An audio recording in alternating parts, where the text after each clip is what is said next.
បាទសូមជម្រាបសួរពុកម៉ែបងប្អូនអរគ្នាសូមស្វាគមន៍មកកាន់ Channel YouTube របស់ខ្ញុំបាទ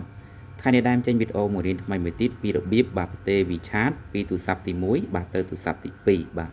អាចនិយាយបានថាពីបាទទូរស័ព្ទចាស់បាទទៅទូរស័ព្ទថ្មីបាទដោយ WeChat នោះបងប្អូនកំពុងតែប្រើលើទូរស័ព្ទចាស់បាទអញ្ចឹងបងប្អូនអាចប្រទេសបានណាបាទអញ្ចឹងជាហ៊ានបងប្អូនចូលមកកម្មវិធី Play Store មកដើម្បីធ្វើការបាទទាញយកឬក៏បាទ downloadកម្មវិធី WeChat បាទអញ្ចឹងបងប្អូនគ្រាន់តែនិយាយពាក្យថា WeChat ដូចគ្នាអញ្ចឹងមកណាបាទអញ្ចឹងបងប្អូនខ្លះដឹងហើយណាបាទអញ្ចឹងចុចពាក្យថា WeChat ហ្នឹងមករួចហើយឡើងកម្មវិធី WeChat អញ្ចឹងបងប្អូនចុចពីលើអញ្ចឹងមកបាទនោះវាឡើងពាក្យថាដំឡើងបាទអញ្ចឹងបើសិនជាបងប្អូនដំឡើងរួចរាល់ហើយចេញពាក្យថាបើកបាទអញ្ចឹងចេញពាក្យថាបើកហើយចេញបងប្អូនចូលកម្មវិធី WeChat មកបាទទូរស័ព្ទថ្មីណាបាទនេះគឺជា WeChat ចាស់ណាបាទ WeChat នៅលើទូរស័ព្ទចាស់អញ្ចឹងបងប្អូនទុកវាសិនទៅបាទចឹងបងទុកវាម្ដុំសិនណាបាទទុកម្ដុំសិនបាទអញ្ចឹងទូរស័ព្ទថ្មីនេះបងប្អូនបាទឡើងអក្សរ2បាទទី1បាទគឺអក្សរពណ៌សបាទទី2គឺទី1គឺអក្សរពណ៌ខៀវបាទទី2គឺអក្សរពណ៌សបាទអញ្ចឹងបងប្អូនចង់យក WeChat បងប្អូនចុចអក្សរពណ៌ខៀវនេះមកបាទមកដល់ចំណុចនេះបងប្អូនឡើងអក្សរចិនអញ្ចឹងបងប្អូនមិនខ្វល់ខ្វាយទេដឹងថាទី1គេឲ្យយើងជ្រើសរើសប្រទេសបាទទី2បងប្អូនចូលលេខទូរស័ព្ទបាទអញ្ចឹងជ្រើសរើសប្រទេសសិនមកសរសេរពាក្យ Cambodia មកបាទសេអក្សរ CA អញ្ចឹងរួចហើយបងប្អូនអស់បន្តិចទៅនេះឡើង8បាទឡើងប្រទេស Cambodia បាទ855បាទអញ្ចឹងចុចពីលើនឹងមកបាទរួចហើយបងប្អូនចូលលេខទូរស័ព្ទដែលបាទបានបង្កើតជាមួយ WeChat នេះបាទអញ្ចឹងបងប្អូនបាទអញ្ចឹងខ្ញុំសូមឆែកមើលសិនបាទ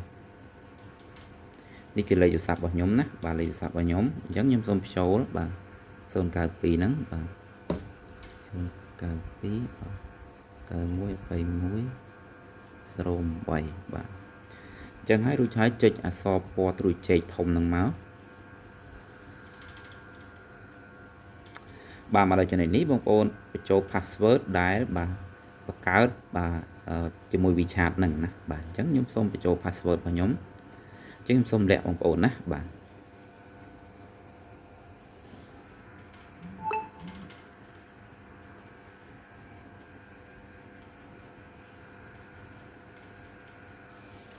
បាទបងប្អូនខ្ញុំបញ្ចូលរួចរាល់ហើយអញ្ចឹងចុចអក្សរពណ៌ត្រួយចេកធំហ្នឹងមក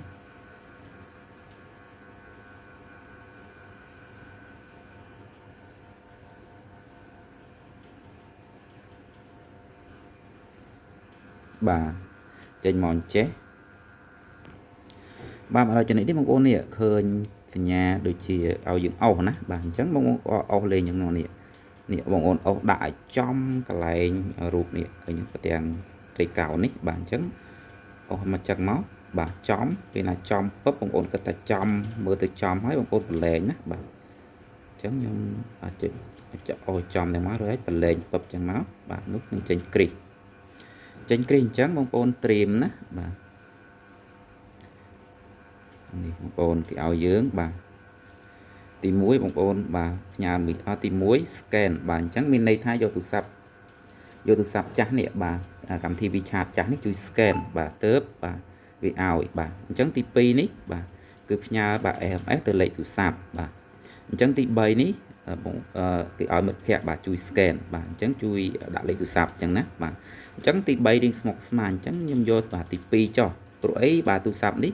គឺគ្រាន់តែប្រទេសទេណាมันបានបាទបាត់ឬក៏លុបកម្មវិធីបាទត្រូវយកSMS ពីបាទលេខទូរស័ព្ទទេណាបាទអញ្ចឹងខ្ញុំចុចខាងលើដើម្បីងាយស្រួលណាបាទអញ្ចឹងចុចខាងលើយកបាទទាំង QR ដើម្បីឲ្យបាទទូរស័ព្ទនេះ scan បាទអញ្ចឹងគាត់ scan ទៅបាទអញ្ចឹងបងប្អូនចុចកន្លែងបើសិនជាវាចេញអញ្ចឹងបងប្អូនចុចកន្លែងនេះបាទកន្លែងហ្នឹងមកបាទរួចហើយចុចកន្លែង scan នេះមកហើយ scan ពឹបអញ្ចឹងមកបាទរួចហើយចុច allow នេះមកបាទរួចហើយចុចអានេះមកតង់ទៀតមកបាទរួចហើយចុចខាងនេះព្រមទទួលអញ្ចឹងមកបាទ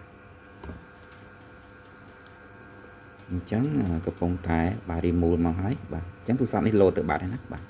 rồi từ bạn hình chẳng mình này thá bà vì chặt chắc nâng trôi máu từ sập đi vinh bà từ sập mấy á bà từ sập thì pi